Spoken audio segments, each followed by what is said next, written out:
Graça e paz, irmãos e irmãs. É muito bom ter você aqui. Vamos ao estudo sobre o ser de Deus. Muito obrigado por sua audiência.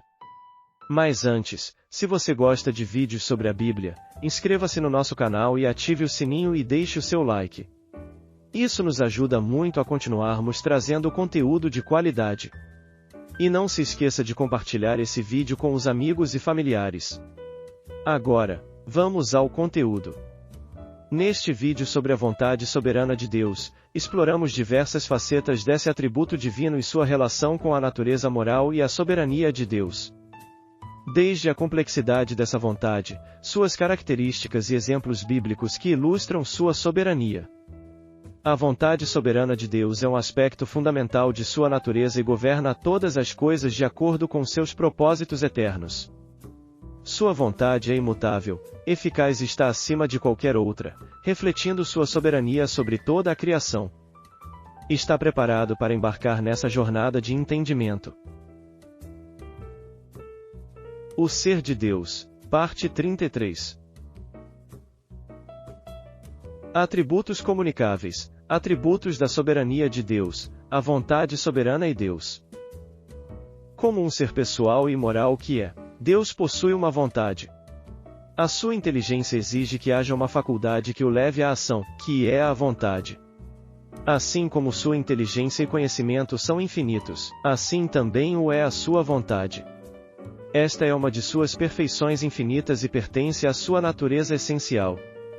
A sua vontade tem a ver com sua natureza moral e com sua soberania. Porque ele é santo, prescreve as suas leis para que sejam cumpridas. Esta é uma das expressões de sua vontade, porque ele é soberano, faz o que lhe apraz na vida dos seres humanos e no universo.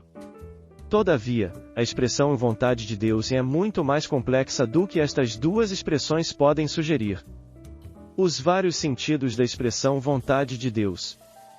A palavra vontade de Deus aparece muitas vezes nas Escrituras e possui várias conotações, dentre elas. 1.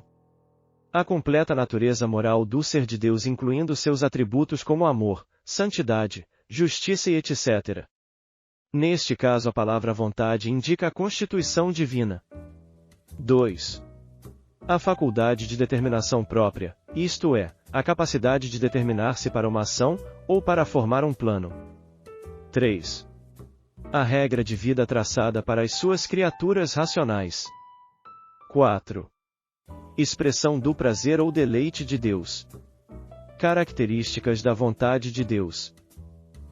A vontade de Deus é essencial nele, a vontade de Deus nunca pode ser separada dele. Deus não existe sem a sua vontade pelo fato de ele ser um ser pessoal, inteligente e sábio. Os cristãos devem saber que Deus tem uma existência triuna, isto é, ele subsiste em três pessoas, mas não possui três vontades diferentes, porque a vontade é característica da essência ou natureza divina e não de sua subsistência pessoal. Assim como a mente de Deus é uma, seja do Pai, do Filho ou do Espírito Santo, assim também a sua vontade. Mente e vontade são próprias da natureza divina e numericamente são uma e a mesma nas três pessoas do ser divino. Diferentemente de Jesus Cristo, o Verbo encarnado, possui duas vontades, cada uma segundo sua natureza. Ele possui uma vontade humana e outra divina. Portanto, porque ele tem duas naturezas, e a vontade é própria da natureza, ele tem também duas vontades. A vontade de Deus é eterna, como Deus é um ser eterno, tudo o que se relaciona aos seus atributos também é eterno. A vontade de Deus está relacionada ao seu conhecimento.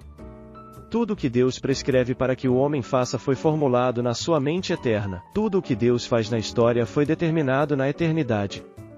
Sua vontade apenas é executada na história do mundo, mas tudo o que há no mundo, que é produto de sua vontade, foi arquitetado antes de o tempo existir, porque ele faz todas estas coisas conhecidas desde os séculos. Atos 15 verso 18. A sua presciência, isto é, o conhecimento antecipado que ele possui de todas as coisas, tem sua origem em sua vontade decretiva, que é determinada antes de haver mundo, porque os seus decretos são eternos.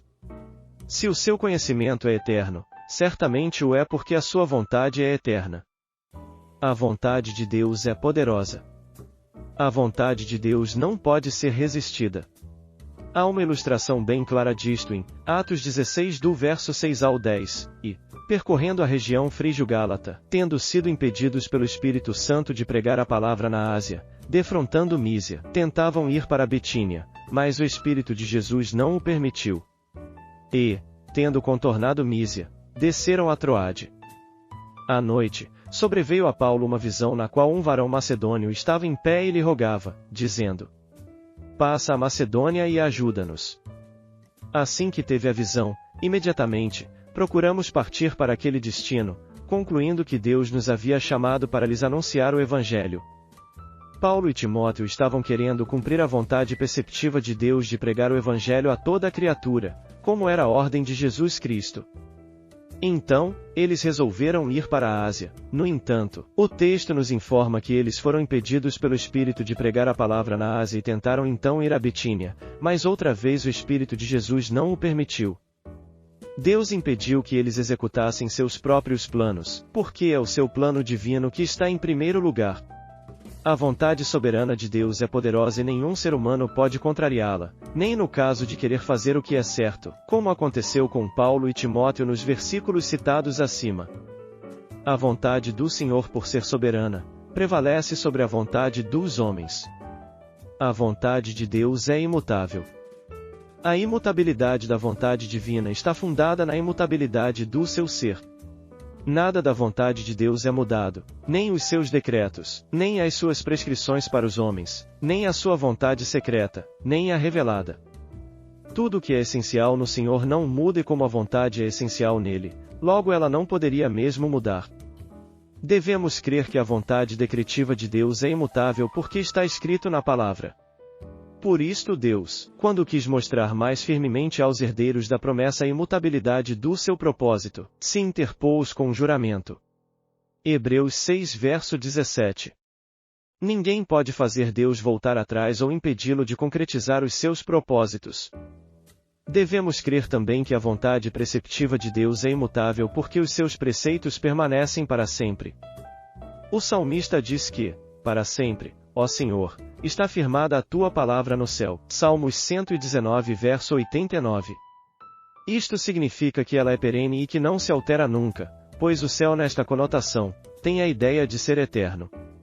Logo, não é sem razão que Jesus disse: passarão os céus e a terra, mas as minhas palavras não hão de passar.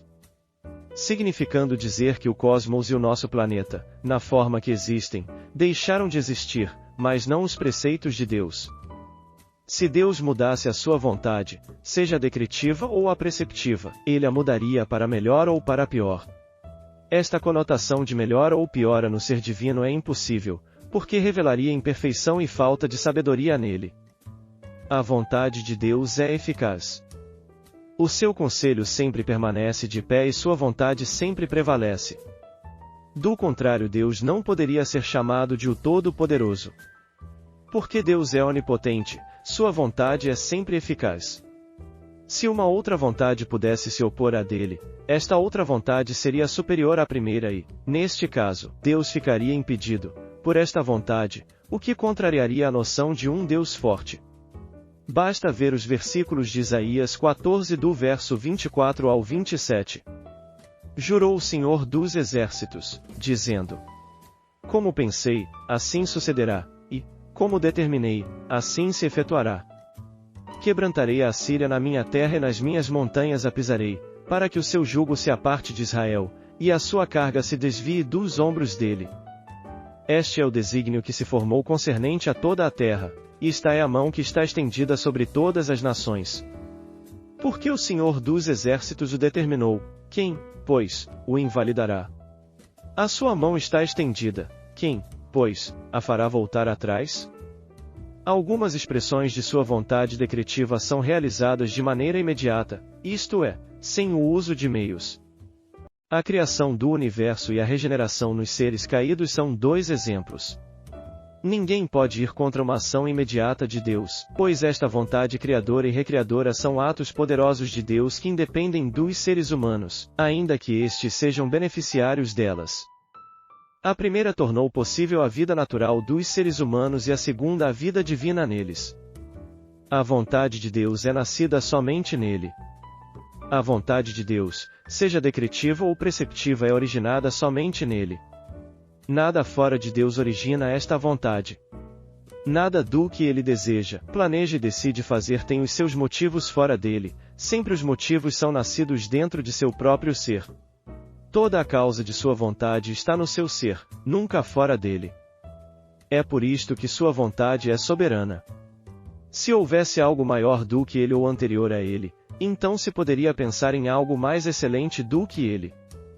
Mas Deus é independente e sua vontade também. A vontade de Deus é livre e soberana, tudo o que existe fora do ser divino é produto de sua vontade. Deus não resolveu ser o que é, todavia, todas as obras de Deus, e o seu relacionamento com elas, é produto de sua vontade. Todas as coisas existem por causa da vontade de Deus. Tu és digno, Senhor e Deus nosso, de receber a glória, a honra e o poder, porque todas as coisas tu criaste, sim, por causa da tua vontade vieram a existir e foram criadas. Apocalipse 4 verso 11. Todos os moradores da terra são por ele reputados em nada, e, segundo a sua vontade, ele opera com o exército do céu e os moradores da terra, não há quem lhe possa deter a mão, nem lhe dizer: que fazes? Daniel 4 verso 35. Até mesmo a morte de um pardal, Mateus 10 verso 29, não se vendem 2 pardais por um asse? E nenhum deles cairá em terra sem o consentimento de vosso Pai. Ou a contagem dos fios de cabelo, Mateus 10 verso 30, e, quanto a vós outros, até os cabelos todos da cabeça estão contados. Não escapam da ação providente da vontade livre e soberana de Deus. Obrigado por assistir até aqui. E não perca a continuação sobre o estudo, o Ser de Deus, no próximo vídeo. Graça e paz, irmãos e irmãs.